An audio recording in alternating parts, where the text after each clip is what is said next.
bonsoir. Merci d'avoir affronté les éléments et d'être là ce soir pour cette troisième table ronde, actifs réels et alternatifs, quel rendement, quel risque. Alors, je pense qu'on a beaucoup parlé tout à l'heure dans la précédente table ronde d'actifs réels déjà, on parlait d'allocation d'actifs, quelles solutions dans un environnement de taux bas et régulièrement, que ce soit des institutionnels ou des distributeurs, ont évoqué la recherche d'ailleurs du rendement désespérément et à travers notamment des actifs réels. Mais on voulait du coup rentrer un petit peu plus dans le vif du sujet, donner des exemples, puisque si c'est une classe d'actifs qui avant était satellite et qui deviendrait cœur, il faudrait peut-être regarder un petit peu plus dans le détail les types de stratégies, les types de risques que peuvent porter des investisseurs. On a la chance d'avoir Eric Vollebert qui est directeur du développement à Mundi AM en charge de PARA, donc le pôle actifs réels et alternatifs.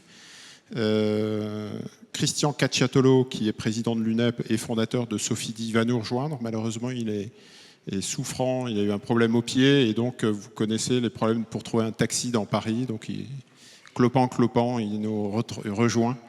Mais en tout cas, il a promis d'être là, de faire au plus vite. Antoine Delon, président de Linksea, une des plus grandes plateformes de distribution et de plateformes d'épargne auprès du grand public. Et puis Bernard Descreux qui aurait dû participer, mais c'est Philippe Desfossés qui prend sa place. Vous connaissez tous, je pense, Philippe Desfossés, ancien directeur général de l'ERAFP, et conseiller aussi dans le think tank dédié au changement climatique. C'est un peu comme au foot, il faut avoir un banc de remplaçants et on a la chance d'avoir Neymar sur le banc des remplaçants. Et donc tout de suite, on fait rentrer Neymar.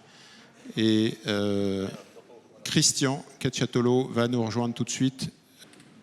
Alors, la classe d'actifs, Christian, tu arrives à propos. On est en train de parler de l'introduction et de l'immobilier. On voulait rappeler sur les catégories Cantalis en introduction. Vous voyez sur le graphique ici, sur les 10 dernières années, l'immobilier, c'est sans doute la classe d'actifs qui a délivré le meilleur couple rendement-risque. Alors, pas le meilleur rendement sur les actions zone euro, on est un petit peu au-dessus, sur les actions mondiales. Mais en termes de rendement-risque, il n'y a pas photo. Donc, vous voyez, le ratio de Sharpe, le ratio rendement-risque culmine à 1,83. Donc, on est très, très loin. Et donc, les investisseurs sont conscients de ça. C'est-à-dire qu'ils se rendent compte que sur les 10 dernières années, on a quand même affaire à une classe d'actifs qui délivre du rendement et qui présente assez peu de risques. On voulait aussi insister sur... on a posé la question, vous savez, on participe à l'Observatoire de la gestion de patrimoine Cantalis BFM Business. Quand on a posé les questions aux conseillers financiers, quelle solution allez-vous privilégier en 2020 ? En fait, on voyait un fort recul du fonds en euros, c'est normal, le recul est massif, on revient à 17%. Il y a un recul non négligeable des SICAV traditionnels FCP qui recule à 66%. Et on voit une montée forte, régulière, puissante sur l'immobilier, puisque l'immobilier papier est à 72%, le private equity 51% et l'immobilier pierre 48%. Donc c'est vraiment une classe d'actifs qui est devenue cœur dans les portefeuilles et les allocations institutionnelles et aussi pour les conseillers financiers. Troisième élément sur lequel je voulais insister, donc c'est illustrer la montée en puissance des SCPI, puisqu'on était à 5 milliards de collecte nette l'année dernière. Selon nos estimations, on sera à 10 milliards, 9 et quelques, enfin voilà, mais les bases de données Cantalis nous donnent à peu près 10 milliards, on voulait arrondir. On était à 14, quelque chose, donc on a mis 15 de collecte projetée pour l'année prochaine. Sans doute, les problématiques d'accès au fonds en euros sont venues mettre en exergue l'intérêt justement des SCPI auprès des ménages et des épargnants. Et dernier élément pour illustrer ça, parce qu'on va aussi en parler, on parle d'actifs réels, de high alpha et de stratégies liquides type private equity, et on a l'impression que c'est un petit peu le pendant d'une bipolarisation de l'industrie de la gestion entre ETF d'un côté et actifs illiquides de l'autre. Donc peut-être que ça se nourrit aussi. Donc on a de l'eau très froide, le free beta, low cost d'un côté, et de l'eau très chaude avec des stratégies très illiquides, un peu premium de l'autre côté.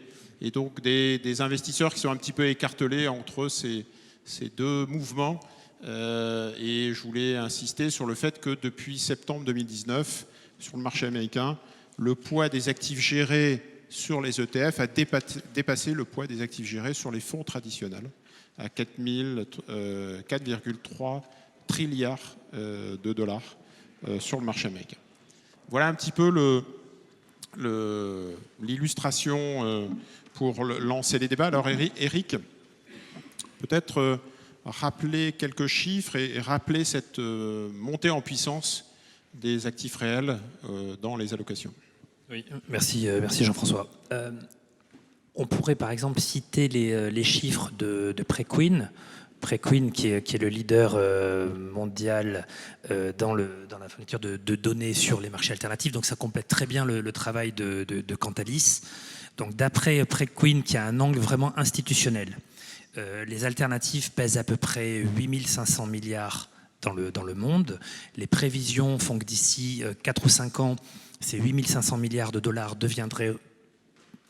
seraient proches de 14 000 milliards de dollars. Donc on voit bien l'engouement qu'il y a pour cette classe d'actifs. Si je me focalise sur l'Europe, d'après Preqin, et ça ne tient pas compte donc des données que toi tu as évoquées sur la pierre papier, sur les produits retail, ni en France ni en Allemagne.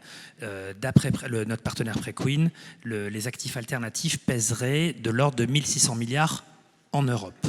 Alors je ne reviens pas sur le pourquoi de cet engouement, les actions au plus haut, les taux au plus bas, parce que ça a été abondamment évoqué. Je voudrais juste préciser 2 choses. D'une part, dans les alternatifs, on voit un switch très important ce qu'on appelle les liquid alt, c'est-à-dire les alternatifs liquides de type hedge fund, vers les alternatifs illiquides de type marché privé et de type actif réel. Ça, c'est un phénomène très important. Il y a déjà 2 pays en Europe continentale où le private equity a dépassé les hedge funds, c'est la France et c'est l'Allemagne. Alors qu'en Angleterre, en Suisse, en Europe, vous avez encore les hedge funds représentent une base très importante également chez les institutionnels. Donc, ce n'est pas que de la banque privée.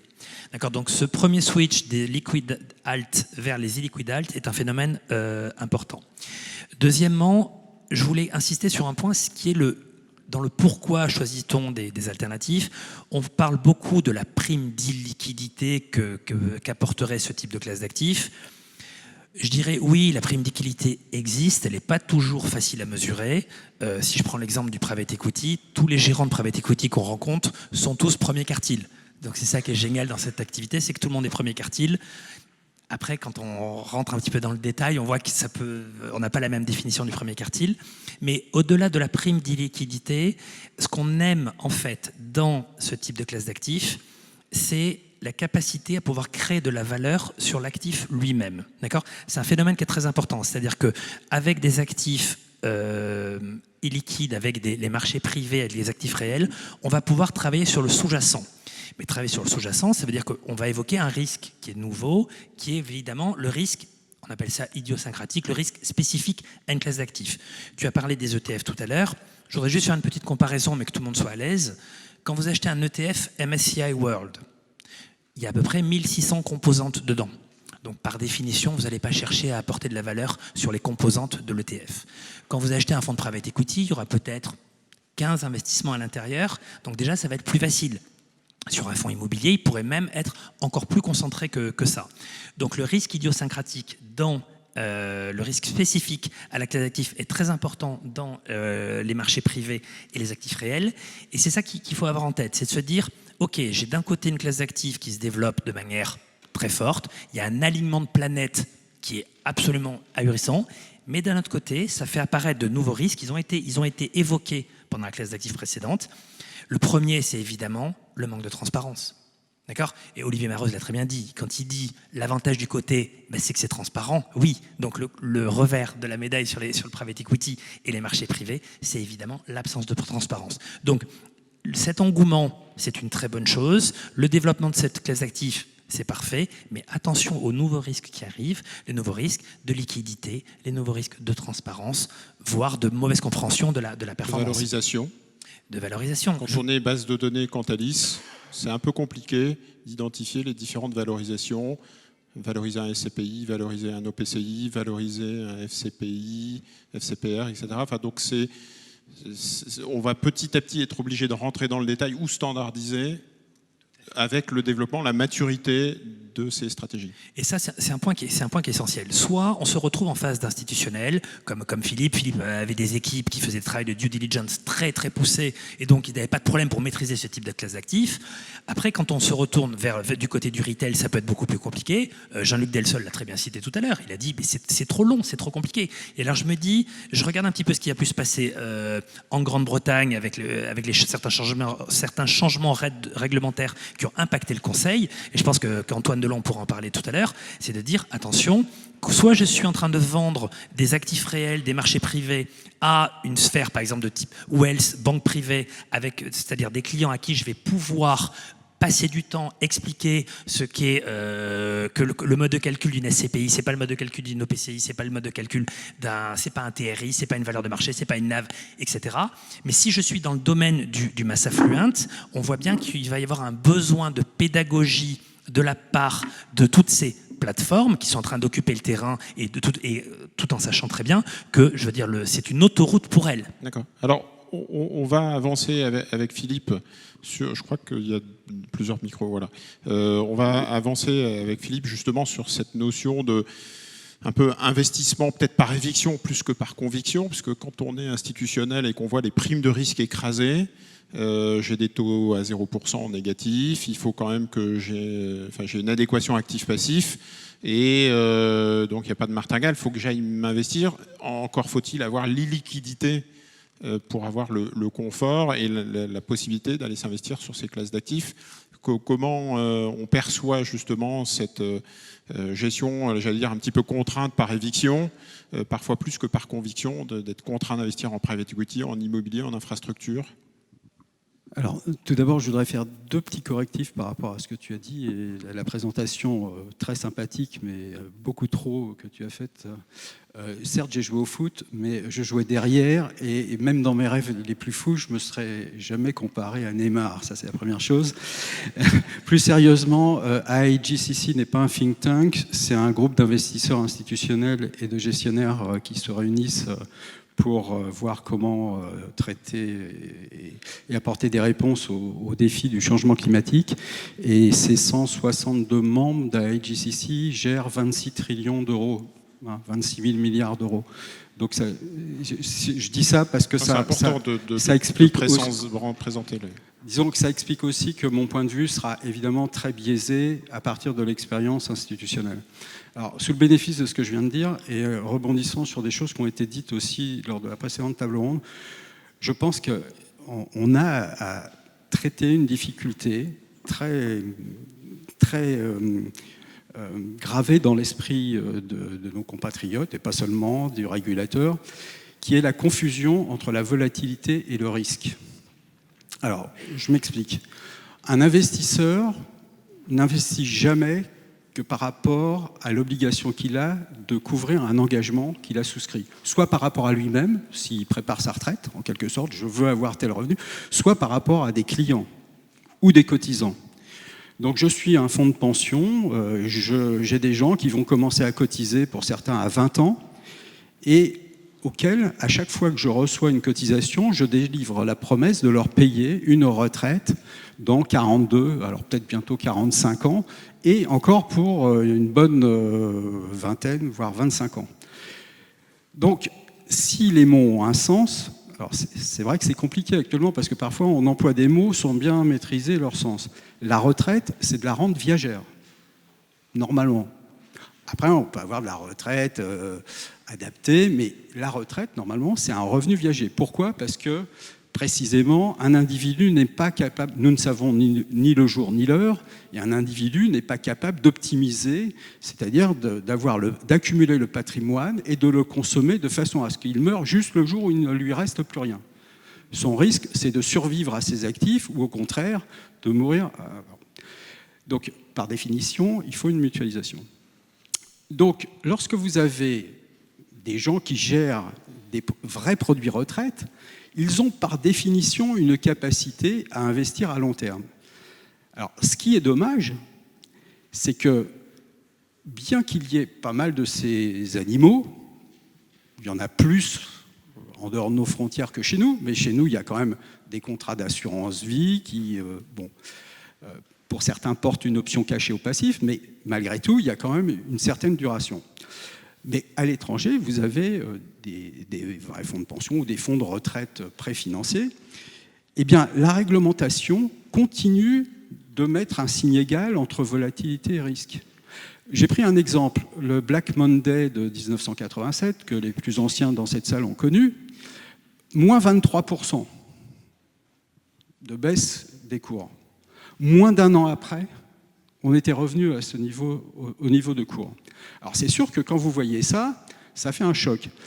Quand je dirigeais les RAF, je me suis dit, ce biais de comportement, il faut qu'on essaye de montrer à nos administrateurs à quel point notre cerveau nous trompe. Donc on avait fait un exercice avec l'école d'économie de Toulouse. On a pris un fonds, un vrai fonds, et on a supprimé le nom du fonds, et on a simplement présenté les performances du fonds en prenant un pas mensuel, un pas annuel et un pas lissé sur 3 ans, sur les 10 dernières années. Par définition, comme c'était le même fonds, la somme investie au départ et la somme récupérée à la fin étaient la même. Simplement, on a dit à ces administrateurs, on ne leur a pas dit que c'était le même fonds, on leur a dit, vous avez 3 propositions d'investissement. Sur lequel êtes-vous prêt à remettre 10 millions d'euros? Je vous laisse imaginer la réponse. Donc, il y a évidemment une aversion à la volatilité qui est bien compréhensible. Mais si vous êtes investi pour 20 ans, où est le problème? Et c'est d'ailleurs, là aussi, fascinant de voir que les mêmes qui sont terrorisés lorsqu'ils voient le marché descendre de 4%, vont investir dans des produits liquides où vous avez une valorisation 1 ou 2 fois par an. Alors si ça a monté, on se dit bah, c'est bien, et puis on retourne à ses affaires, et puis on revient le semestre d'après ou l'année d'après en se disant ah ça a fait que plus 1%, c'est pas terrible, ou au contraire c'est formidable. Voilà. Donc ça c'est le sujet. Et on tourne autour de ce sujet depuis très longtemps. Solvency doit être adapté, on va voir. Alors, en tout cas, pour un investisseur qui a les liquidités, je vais passer la parole à Antoine, puisque c'est intéressant d'avoir les 2 points de vue. En tout cas, l'institutionnel qui a les liquidités en face de lui, il y a des primes de risque écrasées avec moins de rendement sur les obligations, etc. Qu'à cela ne tienne, puisque j'ai 40 ans devant moi, et donc je peux déployer mes capitaux et limite être contrariant et contracyclique, acheter quand tout le monde panique et vendre quand tout le monde en veut. Je voulais juste préciser 2 points, ça va être très court.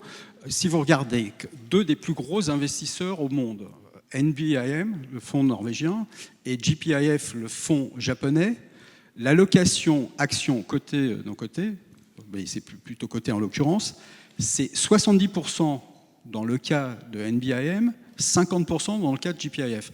Donc, soit les Japonais et les Norvégiens sont complètement idiots, bon, pourquoi pas, soit ils voient quelque chose que nous ne voulons pas voir. D'accord. Alors, on a le point de vue de l'institutionnel, effectivement, Antoine, 40 ans devant lui, voire même quelqu'un qui va encore être en retraite pendant 25 ans, donc j'ai 65 ans. Effectivement, on a intérêt à déployer des capitaux sur le long terme. J'ai un particulier qui vient sur l'INXEA. Alors, moi, je représente l'inverse de tout ce qu'il va dire. Nous, l'INXEA, on parle au client retail, à celui qui va dans sa banque de détail et qui achète un contrat d'assurance vie, qui place 1 000 € et 8 ans après, ça devient 45 000 €. Donc nous, on a un bon observatoire et on est souvent utilisé pour donner un petit peu les impressions des clients retail. Donc le premier truc à savoir, c'est que même si on dit aux clients retail que le fonds en euros est mort, qu'il ne faut plus en acheter et que ça ne sert plus à rien, le client retail, les statistiques que tu donnes ne sont pas les mêmes chez moi. Moi, le client, quand il vient chez moi, il vient acheter avant tout du fonds en euros. C'est le premier truc qu'il va chercher chez nous. Ensuite, après, il lit dans la presse l'immobilier, le private equity, des actifs illiquides. Aujourd'hui, ces produits sont quasiment invendables par des plateformes retail comme nous. Invendables parce qu'au niveau de la réglementation, c'est très très difficile déjà de le faire en one-to-one avec un client, mais en plus en ligne, avec un tunnel entièrement automatisé, c'est un casse-tête chinois impossible. Donc tout est fait pour que nous, on puisse vendre que du fonds en euros auprès de nos clients. Ça, c'est le premier truc. Heureusement, on ne fait pas que ça. La perception qu'on a eue sur les premiers produits, qui sont les produits immobiliers, il y a 5 ans, on a demandé à nos partenaires assureurs de référencer des SCPI dans les contrats d'assurance vie. Alors, toi, tu vas en parler parce que tu as été le précurseur de tout ça. Donc lui, il avait un deal particulier avec un assureur, mais nous, on travaille avec Generali, Suravenir, Spirica, Crédit Agricole Assurance et Apicil. Ça a été un chemin de croix pour que nos partenaires acceptent de référencer des gammes de SCPI importantes. Là, c'est marrant, ils ont changé d'avis depuis 1 an. Donc maintenant, ils sont ils vont de l'avant, ils nous engagent. On a référencé de nouvelles SCPI, c'est super, il faut absolument que tu vendes ça à tes clients. Heureusement, on ne les a pas attendus. On leur a demandé de prendre des risques pour faire ça, mais ça a été un travail très très important. Nous, petits acteurs, qui voulions vendre des produits immobiliers à nos clients, c'était plus facile de les vendre en direct, à crédit, en démembrement de propriété, plutôt que dans un contrat d'assurance vie. Alors que pour la plupart de nos clients, c'était super intéressant de le faire dans un contrat d'assurance vie. Donc là maintenant, heureusement, le marché, nos partenaires assureurs ont vraiment, vraiment évolué là-dessus. Ça fait 1 an et demi. On commence à avoir des gammes de SCPI et de produits immobiliers, pas que de SCPI. En plus, heureusement, on a des SCI, on commence à avoir pas mal de produits, mais des gammes convenables pour pouvoir proposer des allocations diversifiées de produits immobiliers à nos clients. Les quelques chiffres, nous, ça sera quoi la collecte 2019 On a 1,7 milliard d'encours et on collecte, cette année, on va collecter 300 millions par an. On va collecter 305 millions. La partie immobilier, je pense qu'on va faire 40 millions d'euros d'immobilier. Donc, on tourne aux alentours de 15% d'immobilier sur notre collecte. Donc, c'est pas mal. Beaucoup de fonds en euros et on fait 65% de fonds en euros. Et un autre actif qui est un actif dont on parle énormément, qui est le capital investissement. Donc nous, on a un actionnaire qui est très très investi dans ce domaine-là, qui s'appelle NextEdge, et qui a été un des précurseurs de l'intégration des produits de capital investissement dans l'assurance vie. Ce qu'ils ont fait avec AXA, avec Corinne, que vous avez vu juste avant. Donc c'est une très bonne idée, le capital investissement, les produits de capital développement dans l'assurance vie. Quand on en a parlé à nos clients au départ, il n'y en a pas un que ça intéressait. Les seuls que ça intéressait, c'était des managers de fonds d'investissement. Voilà. Donc, c'est un produit dans l'assurance vie aujourd'hui au niveau retail qui ne concerne que des gens très riches, très avisés. Tous les autres, ils ne connaissent pas cette classe d'actifs. On ne leur raconte pas d'histoire. Ils ne sont pas formés pour acheter ces produits-là. Donc, c'est un produit sur lequel on a énormément d'efforts pédagogiques. Alors, c'est moi qui dois faire l'effort pédagogique pour le vendre, mais on demande aux assureurs, on demande aux fournisseurs de faire tout ce travail de pédagogie sur le marché. Voilà. Donc aujourd'hui, c'est des produits, mais on ne peut pas parler de produits retail étant donné qu'ils intéressent que des gens très fortunés et très avisés. Donc ça reste théorique et intellectuel, mais dans les faits, exactement. Les flux... Dans les faits, les clients aujourd'hui veulent de la sécurité. Veulent de la sécurité et ne vont pas vers ce type d'actifs. Alors Christian, vous avez été précurseur, on vient de le dire, Sofidy, donc sur l'immobilier, avec une casquette président de l'UNEP, donc c'est intéressant d'avoir le point de vue des conseillers financiers. Ils sont moins sans doute consommateurs de fonds en euros maintenant, plus sur l'immobilier, peut-être aussi donner quelques chiffres pour voir un petit peu ce qui se passe en ce moment sur ces classes d'actifs. Alors, je vais vous donner quelques chiffres qui sont les nôtres, ça vous permettra de... Parce qu'après, on a tous, je dirais, une casquette ou une manière dont on est perçu. Nous, notre culture est une culture immobilière, donc forcément, l'immobilier est très prépondérant chez nous. Cette année, on aura au global, à la fin de l'année, enfin même maintenant d'ailleurs, collecté 620 et 180 millions d'euros.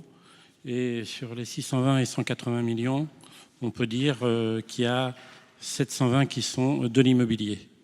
Donc, et nos clients sont à 95% des particuliers, en sachant que pour des raisons de liquidité, puisque l'essentiel de nos produits sont des produits non cotés, les SCPI par exemple, on plafonne les souscriptions par porteur pour des raisons de risque et de pérennité de nos investissements entre 100 et 150 000 euros.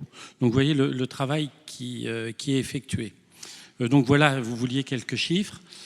Ensuite, le reste, on peut dire que c'est partagé à moitié-moitié entre du fonds en euros et des valeurs mobilières.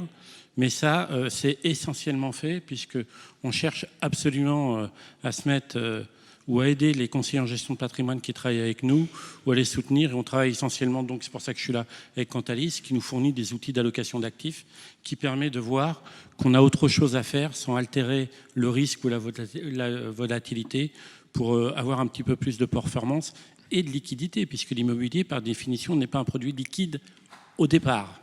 J'avais noté 500 millions d'euros de collecte cette année, c'est ça? Oui, Sur mais les on a produits fait une immobiliers. augmentation de capital sur une foncière qui vient de se déboucler et qui a levé 200 millions.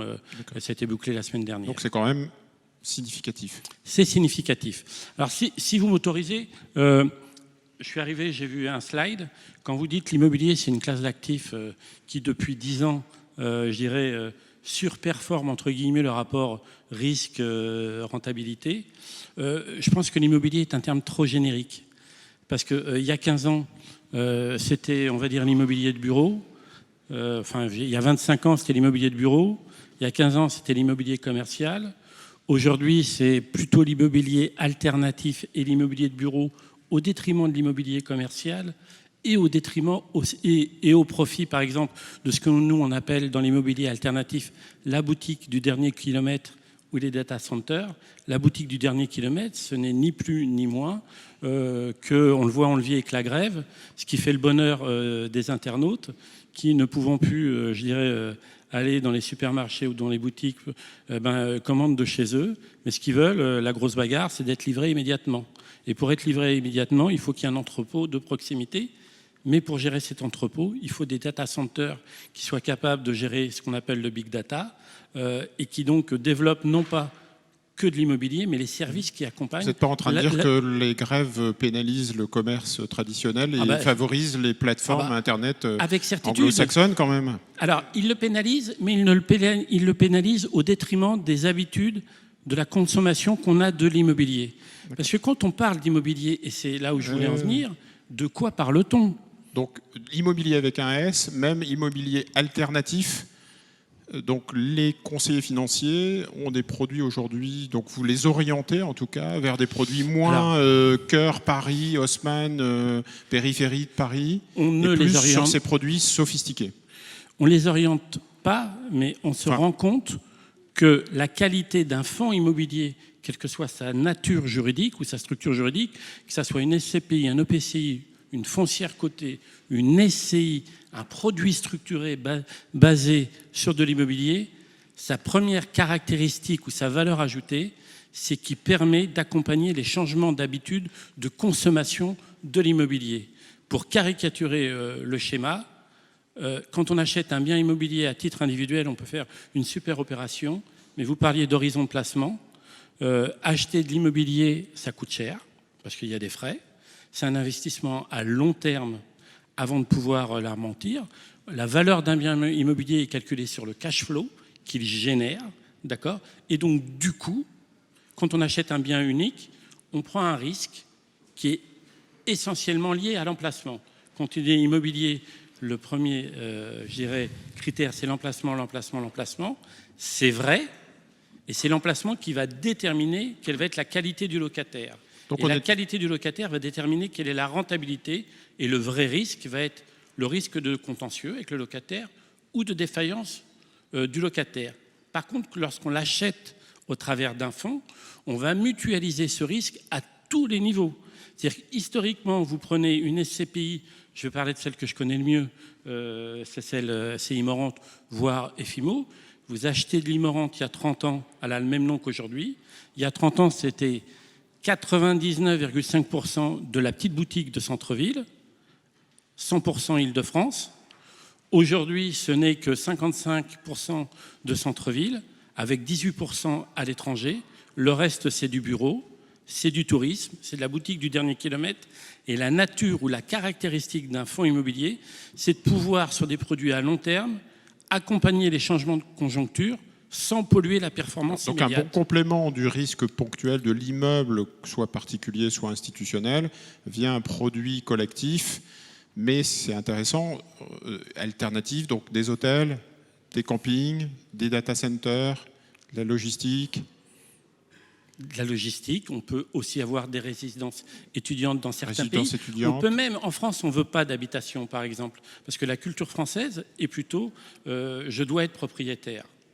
On parlait de retraite, je dois être propriétaire. Vous allez en Allemagne, la réglementation favorise, je dirais, la location. En Allemagne, le système est inversé, il y a beaucoup plus de locataires que de propriétaires pour la résidence principale. Ce que je veux dire par là, un fonds immobilier offre cette capacité à accompagner sur du long terme les mutations sociétales de la manière dont on consomme de l'immobilier et nous permet, eu égard aux frais, d'avoir une visée sur le long terme.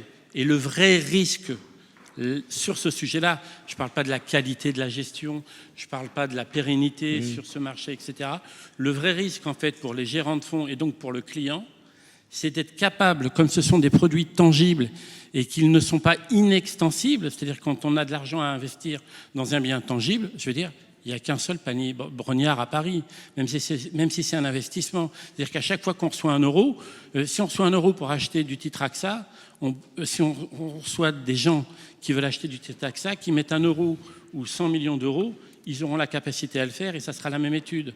Si on reçoit 1 million d'euros pour acheter un bien immobilier, on aura un bien immobilier de qualité s'il répond à nos critères. Si on reçoit 100 millions, il va falloir multiplier l'effort. Et donc le vrai risque pour les gérants de biens immobiliers non tangibles, c'est d'être capable d'être très raisonnable pour être capable de dire non.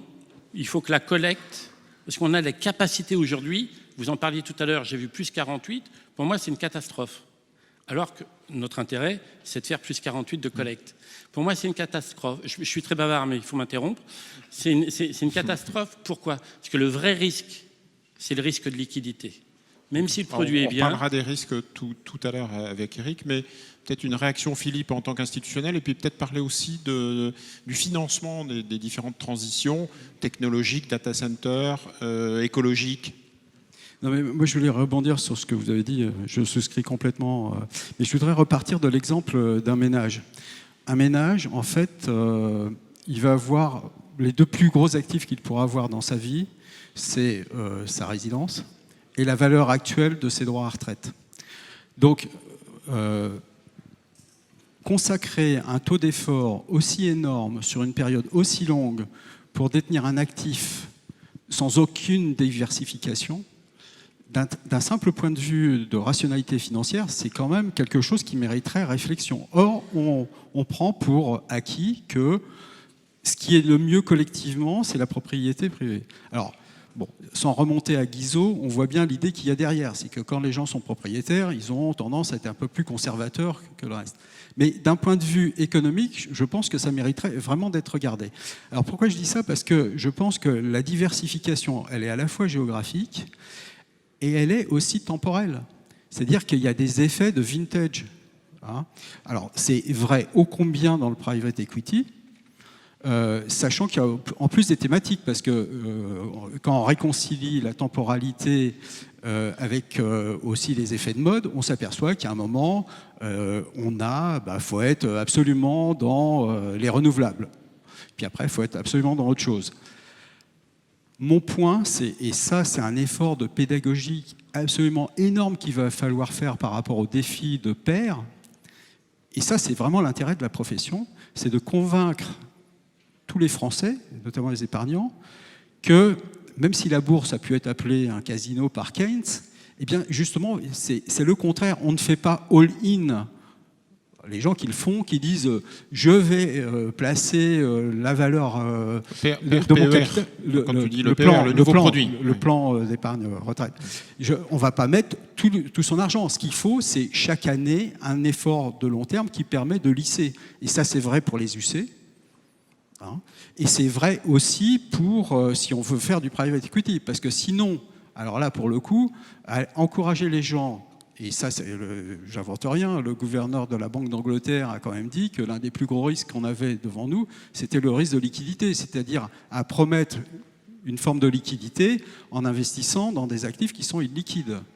En revanche, encore une fois, si les gens rentrent dans des produits où l'effort d'épargne s'inscrit dans la durée, eh bien c'est complètement différent. Et encore une fois, je pense que là, il y a un effort de pédagogie de la part à la fois des assets, des gens qui sont sur le terrain aussi, des conseillers.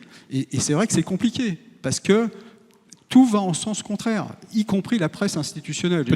Peut-être aussi parler du financement de la transition écologique, parce que c'est un sujet...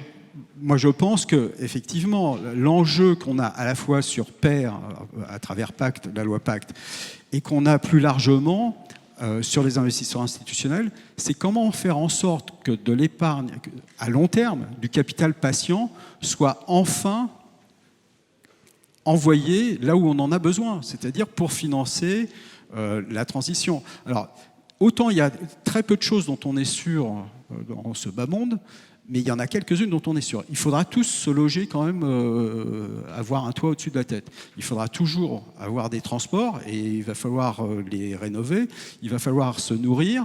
Et donc, toutes ces grandes thématiques sont porteuses d'investissements absolument considérables.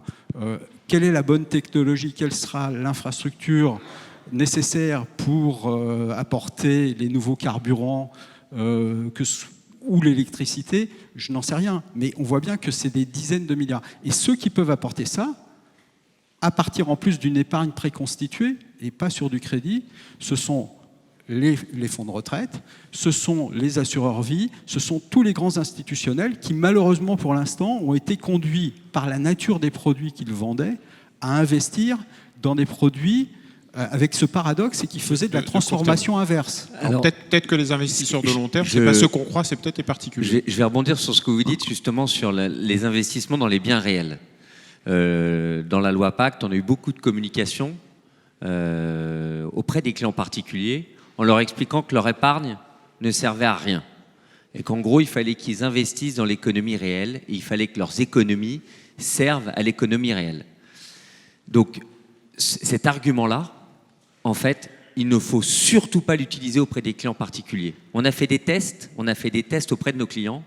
On leur a dit, voilà votre épargne, voilà votre contrat d'assurance vie, on va le transformer un peu pour qu'il serve à l'économie réelle. Nous, nos clients sont des clients retail. Leur premier retour a été, je vous interdis de faire des choses comme ça. Moi, l'économie réelle, je la finance avec mes impôts. C'est à l'État de faire ces choses-là. C'est aux assureurs, c'est aux investisseurs institutionnels. Moi, mon épargne, elle doit être sécurisée et me rapporter tant par an. Je ne veux pas mon épargne, je travaille pour payer des impôts, ça ne sert à rien. Donc ça, c'est un sujet très important parce que quand on a des hommes politiques qui nous demandent de participer à l'économie réelle et qui demandent aux épargnants français de le faire, en fait, ce message, il passe pas du tout. Et c'est pas du tout le bon moyen pour essayer de vendre d'autres actifs, de l'infrastructure. Tu as raison avec Philippe, c'est aux institutionnels de porter. C'est aux institutionnels de prendre ça en main. Quant à la mise en place, la pédagogie sur le capital développement, elle ne va pas arriver tout de suite. On ne va pas transformer un épargnant français en un investisseur qualifié pour acheter ou pour investir dans des startups en France. Par contre, il y a un outil qui est excellent pour le faire, c'est dans le cadre de la gestion pilotée, où ils vont déléguer à des investisseurs institutionnels la possibilité de choisir pour eux. À ce moment-là, on a la possibilité de rentrer des actifs un peu moins liquides. Et donc, là, ils sont d'accord pour le faire. Quand ils sont accompagnés par un professionnel dans le cadre de la gestion pilotée. Aujourd'hui, les acteurs qui font de la gestion pilotée sont des asset managers qui gèrent des unités de compte traditionnelles. Il y en a très peu aujourd'hui d'asset managers qui, quand ils nous proposent leur service de gestion pilotée, nous proposent une gestion pilotée qui va investir. Je vais faire de l'immobilier, je vais investir dans des produits de capital développement, je vais investir dans d'autres choses. Aujourd'hui, ça reste quasiment impossible de faire ça. Voilà. On peut peut-être prolonger la discussion parce que c'est intéressant de voir comment réagissent les épargnants sur Linksea, sur la plateforme. Tu disais gestion pilotée, ça concerne combien de clients aujourd'hui? Nous, on a un client sur 4 qui aujourd'hui choisit la gestion pilotée. Voilà. Donc on a fait 10 000 nouveaux clients cette année, on a 2500 qui ne sont pas des investisseurs avisés et quand ils veulent que leur épargne soit gérée par un professionnel. On parlait de PER avec Philippe. C'est un thème qui est porteur ou Alors, pas du tout? le PER, nous on a lancé notre PER le 10 décembre. En l'espace de 3 semaines, on a fait quasiment 260 souscriptions. Ça a été ce qui a beaucoup plu dans ce produit-là, avant tout, c'est la défisque. Mais on a eu par rapport à ce qu'on avait avant, un engouement beaucoup plus fort. Je pense qu'il n'y a pas beaucoup d'acteurs qui ont été prêts pour proposer un super produit. Voilà, on a tous été un petit peu pris de court. On l'a proposé à la dernière minute et au final, on a été surpris par l'engouement qu'on a eu de la part des clients sur ce support-là. Parler un peu de l'ISR, enfin de la transition écologique, du financement ou des thématiques. Eric soulevait la question de l'histoire, du risque idiosyncratique et derrière des sous-jacents. Est-ce que c'est important en tant que distributeur d'avoir des histoires à raconter, des thématiques? Oui, je vais être transparent avec toi sur l'ISR. En fait, nos clients sont assez jeunes. En moyenne, ils ont 40 ans. Donc, ils aiment, ça les intéresse. Ils ont besoin qu'on ait une teinte ISR sur notre site, qu'on leur prouve, qu'on fasse cette sélection-là. Mais au final, ce qui les importe le plus, c'est la sécurité et la performance. Ils ne vont pas choisir une gamme ISR par rapport à d'autres supports qu'on leur propose à côté. Ce qui les intéresse, c'est le rendement. Donc, ils ont besoin de ce vernis. Ils ont besoin qu'on leur montre qu'on fait attention, que nos partenaires sont impliqués, mais ce n'est pas un critère déterminant d'investissement actuellement. Et Eric, concernant justement la possibilité d'embarquer des investisseurs, on a parlé des différents risques, on voit que les capitaux, tu as souligné les chiffres Preqin, Amundi sur justement ces classes d'actifs et la prospective des 5 prochaines années. Est-ce que c'est important aussi de relier ça avec l'histoire, les sous-jacents, les investissements que vous faites? Est-ce que les investisseurs sont preneurs de savoir dans quoi vous investissez, quel type de projet? Parce que sinon, j'allais dire l'immobilier alternatif, ça peut être alternatif dans le sens un centre logistique en Pologne ou une éolienne en Espagne ou des châteaux en Espagne, ça peut être un petit peu lointain, limite dangereux. Est-ce que les investisseurs ont besoin, j'allais dire c'est un peu l'actif tangible, d'avoir cet aspect tangible? Complètement. Je reviens vraiment sur ce travail donc de pédagogie qu'il nous faut tous faire. On a vraiment des investisseurs institutionnels qui sont au fait de ce qui se passe et qui aujourd'hui posent vraiment des questions très précises, font des due diligence très approfondies et comprennent bien qu'un fonds d'immobilier qu'acheter un bureau occupé dans le 8e arrondissement à Paris, c'est pas pareil que construire un centre commercial en Pologne qui nous sera livré dans 2 ans. Ça, ils le comprennent évidemment très bien. Quand on est dans la sphère de la banque privée, il peut y avoir un lien fort entre le banquier privé et son client particulier qui va passer du temps pour comprendre l'outil, mais déjà l'information est déjà un peu plus floue. Et lorsqu'on est dans le retail, on est dans ce qu'a évoqué Antoine. On sait que le travail est devant nous et que ça va prendre des années et des années avant d'être capable de l'expliquer. Alors maintenant, quand je reviens au niveau de l'actif, je fais le lien entre je reçois des capitaux phénoménaux à investir. Donc tous les gérants alternatifs, je parlais tout à l'heure des 1600 milliards de dry. C'est 500 plus 300 plus etc. 26 000. 500, voilà, exactement. Et donc se retrouve avec tout ça. Voilà, et on arrive au niveau mondial. Il y a 1600 milliards de dollars à investir dans les marchés privés. D'accord, c'est essentiellement du private equity, mais il y a aussi de l'immobilier, aussi de la dette privée évidemment. 1600 milliards, ce sont des engagements pris par les clients institutionnels qui attendent d'être déployés. Donc à ces braves gens, si on leur expliquait qu'ils allaient gagner 20 ou 25% et qu'ils payent des frais de gestion en attendant que cet argent soit déployé, ça peut évidemment poser quelques problèmes. Est-ce que les sociétés de gestion ont les moyens d'investir vite ces 1600 milliards? Non. Est-ce qu'elles ont les moyens de comprendre tous les actifs sous-jacents? C'est pas forcément simple. Et donc, ce qu'on voit se développer dans l'univers du private equity essentiellement, mais dans d'autres domaines, c'est qu'on voit l'industriel prendre une part de plus en plus importante dans la relation entre le client, l'asset manager. J'explique. on se retrouve avec des portefeuilles qui peuvent être parfois très concentrés. D'accord ? J'ai dit 10 opérations, 12 opérations. Parfois sur un risque technologique qui peut être important. Si j'investis par exemple sur un portefeuille lié à la transition énergétique, d'accord ? Donc je suis là pour faire... pour être une alternative crédible au thermique et pourquoi pas au nucléaire. Je vais concentrer mon risque sur des technologies, pourquoi pas des photovoltaïques. Est-ce que je connais aujourd'hui la valeur du bien dans lequel j'investis aujourd'hui? Quelle va être sa valeur résiduelle dans 8 ans, dans 10 ans? C'est très compliqué en fait à définir. Si j'achète un immeuble dans le 8e qui est occupé, je peux imaginer que sa valeur résiduelle dans 8 ans va être assez proche finalement de celle dans laquelle j'ai investi aujourd'hui. Mais dans les technologies, ça peut être extrêmement compliqué. Je parlais donc ce que je veux dire par là, c'est que aujourd'hui, dans la relation entre le client institutionnel ou retail, l'asset manager intervient de plus en plus un industriel qui va aider à contrôler, à mieux connaître la technologie. Donc on a vu des initiatives, je ne vais pas citer les concurrents, les initiatives... EDF. Il y a évidemment, par exemple, avec EDF, nous, on a voulu travailler dans la transition énergétique, on a bâti une joint venture avec EDF, qui est contrôlée à 60% par Amundi, où l'idée, c'est de s'appuyer sur le deal flow. Parce que pensez à ces 1600 milliards qui attendent d'être investis, 1600 milliards sur lesquels sont prélevés des frais de gestion. Si je ne suis pas capable, si je n'ai pas accès à un deal flow de qualité, je vais évidemment avoir de sacrés doutes. Donc on le fait avec EDF, on le fait avec le CEA, pour tout ce qui est investissement dans les valeurs technologiques.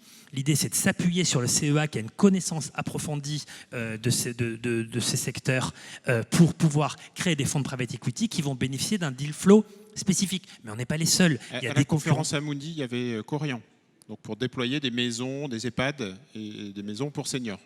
Donc c'est ce genre de partenariat. Tout à fait. C'est vraiment rapprocher l'industriel ou le corporate de l'asset manager et du client. C'est à notre sens un moyen de déployer les sommes considérables qui nous sont prêtées et de les déployer dans de bonnes conditions. Et ça, je pense que Philippe, toi, tu y as été confronté évidemment avec ton ancienne maison. Et je pense que c'est l'un des challenges qui nous attendent demain, c'est est-ce qu'on est capable de répondre à la promesse du client. C'est-à-dire que les clients viennent nous voir en disant « Non mais moi je voudrais du 20 ou 25% en dessous, je ne regarde pas ». Je dis « Mais 20 ou 25%, mais vous rêvez ». 20 ou 25% avec 1600 milliards en attente d'être investis, mais vous ne les verrez jamais. Philippe. Oui, j'ai aussi été confronté au problème des frais parce que il ne me semble pas que dans les 10 commandements figure tu payeras 2% plus 20. Et c'est quand même un peu un sujet. Du coup, moi je pense qu'on arrive à un moment où certains grands investisseurs, je suis en contact avec des gens qui réfléchissent à ça, se disent mais pourquoi on ne réfléchit pas aussi pour répondre à la question des vintage, pourquoi on ne réfléchit pas à des structures d'investissement qui seraient plutôt des evergreen, c'est-à-dire où on dit, et on rejoint quelque chose qui a été dit aussi sur les problèmes de valorisation et de production de rendement régulier, c'est-à-dire on crée une structure dans laquelle des grands investisseurs sont d'accord pour mettre de l'argent, mais à très très long terme, et avec l'idée peut-être qu'à un moment, ce fonds va être perpétuellement rechargé et donc avec une plasticité qui lui permettra de s'adapter effectivement à l'évolution de l'immobilier. Parce que moi je souscris là aussi à tout ce que vous dites. On parle de l'immobilier avec un grand I comme si c'était quelque chose d'unique. De la même façon que je pense qu'il faut qu'on soit rigoureux, là encore une fois dans notre vocabulaire. On parle des alternatives ou des hedge funds. Moi je suis désolé, hedge fund, il y a de l'event driven, il y a du CAT, il y a du long short. Je peux comprendre, mais parler de hedge fund, pour moi, plus c'est abscon, plus c'est le moyen précisément de prélever des frais au détriment des investisseurs avec un résultat à la fin qui ne donne pas suffisamment d'argent pour ce qu'on a payé.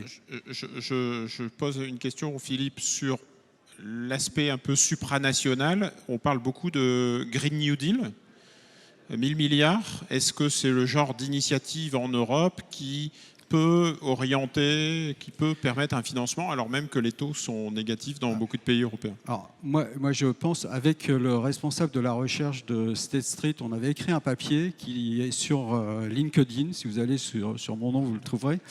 dans lequel, alors c'était une idée un peu en dehors de la boîte, comme on dit, mais je pense que la période où nous sommes exige qu'on soit capable de réfléchir un peu en dehors de la boîte. C'est de dire, plutôt que d'aller chercher de l'argent auprès des banques, encore une fois, à partir d'une création monétaire, puisque le crédit et la banque, le crédit et la monnaie, c'est pratiquement la même chose, pourquoi ne pas libérer les institutionnels et les fonds de pension qui gèrent des sommes considérables, d'une contrainte qui les empêche d'investir dans la transition. Pour faire simple, l'idée c'est de dire, si vous êtes un fonds de pension, que vous avez un horizon de placement avec une duration à 30 ans, vous n'avez pas de problème de liquidité. Donc vous devriez être beaucoup plus investi en illiquide, et dans la circonstance totalement improbable où un choc de marché ferait que vous ne seriez pas capable de payer ce à quoi vous vous êtes engagé dans l'année. Dans le cas du fonds norvégien, c'est comme s'il était engagé à payer une rente perpétuelle à 3%. Eh bien, à ce moment-là, vous pourriez faire un repo auprès de la Banque Centrale Européenne. Et puis, on l'a vu que c'est ce qu'elle a fait avec les banques. Sauf que la grande différence, et j'y reviens, c'est que les banques, elles distribuent du crédit et créent de la monnaie, alors que les fonds de pension, eh ben, ce sont vos cotisations, et donc c'est votre épargne. Et il n'y a pas de création monétaire derrière. Et par ailleurs, il y a une idée d'adossement qui me semble assez évidente. Si on veut financer des projets à 15, 20 ou 30 ans, et c'est ce dont on parle pour la transition, eh bien, il vaut mieux avoir en face de l'argent à 15, 20 ou 30 ans. Donc sans compter, sécurisé, en fait. avec un dernier point, c'est que pour le jeune homme ou la jeune femme de 20 ans qui commence à cotiser dans un fonds de pension, savoir à quoi servent ces cotisations, est-ce que c'est pour financer business as usual ou pour financer la transition, ça a un intérêt. Christian, on parlait d'immobilier avec un S en Europe. Et quand on a préparé la table ronde, on parlait du meilleur rendement. Donc on est tous captivés par cette idée. Où trouver le meilleur rendement sur l'Île-de-France en ce moment? Non, on n'est pas captivé. Et sécurisé. Et sécurisé. Non, c'est souvent une petite anecdote qui n'est pas significative, mais qui reflète quand même une méconnaissance de la manière dont on peut aborder l'immobilier. C'est-à-dire, quand on a effectivement parlé de cette table ronde, je t'ai posé la question, à ton avis, quelle est la rue ou la banlieue d'Île-de-France où le marché locatif est le plus élevé? C'était ça ma question. Et en fait, j'ai pas répondu. J'ai dit Clichy ou enfin j'ai essayé de trouver une. En fait, souvent on me répond avenue Montaigne. Et en fait, en réalité, pour l'instant, nous en tant qu'investisseurs, là où le marché locatif est le plus élevé et le plus sûr, mais il est aussi assez restreint, c'est à Montreuil. Alors, ça peut surprendre. Et je pense que quand on parle, par exemple, d'immobilier alternatif ou des habitudes de consommation de l'immobilier changent, à Montreuil, il y a une société La France se désindustrialise depuis un certain nombre d'années, donc les usines ne valent plus rien, ça coûte très cher, et si la valeur juridique ne permet pas d'en faire autre chose, on se retrouve collé avec du foncier dont on ne peut pas faire grand-chose. À Montreuil, il s'avère qu'il y a des petits malins qui ont acheté des entrepôts qui sont qui ont des hauteurs sous plafond, mais qui sont complètement désuets, etc. Et où ils ont mis des cubiténaires dans lesquels, vous savez, la pièce en plus. La pièce en plus, c'est un container qui fait 2 mètres de large sur 3 mètres de long. Ça se loue 150 € par mois. En général, quand on déménage, quand on divorce, quand on hérite, on récupère des biens dont on ne veut pas se séparer parce qu'ils ont une valeur affective ou dans l'attente de les recycler. Et ben, les gens viennent et ils se disent le temps de me retourner, il va falloir 2 ou 3 mois. Le conteneur, on le loue 150 € pour 3 ou 4 mètres carrés. Corian, Amundi. Et on peut en mettre, je m'excuse, on peut en mettre 10 sur la même hauteur. On peut en mettre 10. Donc et en plus, il faut juste un cariste pour le mettre. Et la durée moyenne de détention, je dirais, de locataire ou de location, qui dans son esprit était de 3 mois, est supérieure à 2 ans. Ce que je veux dire par là, c'est qu'en fait, l'immobilier n'est pas ce qu'on croit. Et il y a un grand nombre de types d'immobilier. Et en fait, la réalité, en ce qui concerne l'immobilier, comme toutes les autres classes d'actifs, c'est que nous-mêmes, entre guillemets, fournisseurs ou gérants, à un moment donné, on a oublié une chose, c'est que le client final, même quand c'est les institutionnels qui investissent, c'est pas de l'argent qu'ils nous confient, c'est une partie de sa vie, c'est ses projets, c'est de l'argent pour sa retraite, pour ses enfants, c'est l'héritage qu'il a reçu de ses parents qui ont travaillé toute leur vie. Et en fait, ce qu'il a besoin, c'est d'avoir quelqu'un en face de lui, en l'occurrence, en ce qui nous concerne, c'est vous, qui est capable de répondre à son besoin. Et en général, quand vous êtes compétent et que vous êtes persuasif, eh ben, vous êtes capable de le convaincre d'acheter l'immobilier, du produit structuré, des valeurs mobilières, d'aller sur des fonds ISR ou ESG. Mais le vrai problème, effectivement, c'est qu'il y a un problème de culture financière en France. Et de notre côté, on a un vrai problème de communication sur ce type de sujet qui fait qu'on est sorti du fait qu'on a un client final qui ne comprend plus ce que l'on fait, puisqu'on a tous les mêmes sources indicatives qui sont la devise, qui sont les taux d'intérêt, qui sont ceci, cela, et on oublie de raconter l'histoire de la vie, de produits tangibles et de ce qui se passe en réalité. Et c'est notamment, tout le monde me parle en ce moment des fonds water, par exemple. Mais les fonds water, on est en train de financiariser l'eau.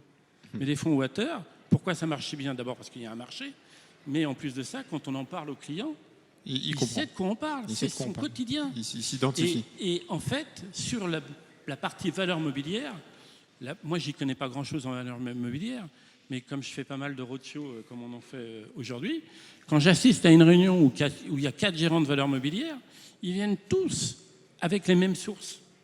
Donc, si vous voulez, à un moment donné, on raconte plus l'histoire. On a tous la même. Source d'eau, alors. Et donc, du coup, si on n'a pas des outils qui nous permettent d'analyser et de suivre, parce que le monde s'est complètement complexifié, bon, on ne sait plus trop quoi faire.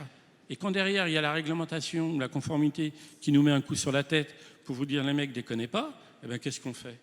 On ne fait pas grand-chose, ou du fonds en euros, ou un peu d'immobilier, et de moins en moins de valeurs mobilières, puisqu'on n'a pas la culture, et de plus en plus de produits structurés. Ce qui est assez affligeant. C'est peut-être une bonne transition pour aller récompenser H2O, du coup. Le mot de la fin, Eric, sur... j'ai en tête l'exemple de Korian quand on était en conférence, la grande conférence à Mundi, qui donnait à peu près cet exemple-là dans les villes moyennes. Vous imaginez Châteauroux, Chartres et Limoges. Les villes accueillent le groupe Korian à bras ouverts, mettent à disposition un immeuble pour 1 euro symbolique parce que la ville est quasiment sinistrée, le centre-ville.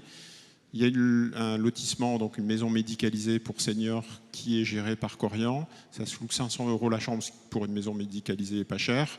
Et on a du coup des rentabilités très élevées. Donc je reviens à ce que tu disais tout à l'heure. Value added, sophistiqué, la possibilité de restructurer, de rajouter de la valeur grâce à l'expertise et aussi peut-être conclure sur l'Europe.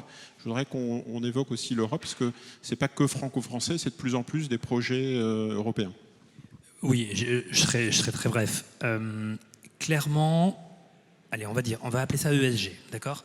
Donner une dimension ESG à nos investissements alternatifs, à nos investissements immobiliers, quand on est dans la sphère du retail, les clients peuvent écouter ça d'une oreille un peu distraite, mais les choses pourraient aller plus vite, d'accord? Quand je regarde déjà ce que font nos voisins allemands dans le domaine du retail, on voit qu'ils sont déjà en train d'intégrer des critères dans l'expertisation, je dirais, de leur fonds retail immobilier. Les choses pourraient aller plus vite. Donc je suis d'accord avec ce qui a été évoqué. Jusqu'à présent, il est hors de question de toucher à la performance. C'est vraiment le sacro-saint, mais ça pourrait évoluer demain. Et je terminerai là-dessus. C'est qu'en fait, il y a un nouveau label qui vient d'arriver dans le domaine du retail plus, je dirais, qui s'appelle LTIF. LTIF, ça va être un moyen demain. C'est un label que l'on pourra mettre sur les fonds alternatifs afin qu'ils deviennent cross-border, c'est-à-dire distribués dans toute l'Europe, ce qui n'est pas le cas actuellement des CPI ou PCI qui sont très domestiques. Ce label précise bien que pour les investissements immobiliers, ils doivent être smart. C'est-à-dire qu'ils doivent être green, ils doivent avoir une dimension sociale. Donc, si j'investis dans du Korian, si j'investis dans des immeubles green ou qui respectent un impact énergétique très précis, ça marche. Donc, du coup, on voit bien que les choses se mettent en œuvre. Ça va prendre du temps, mais on sait exactement dans quelle direction le marché va aller. Ok.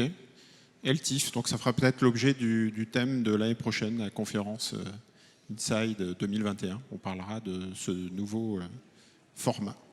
Merci beaucoup. Je vous propose d'applaudir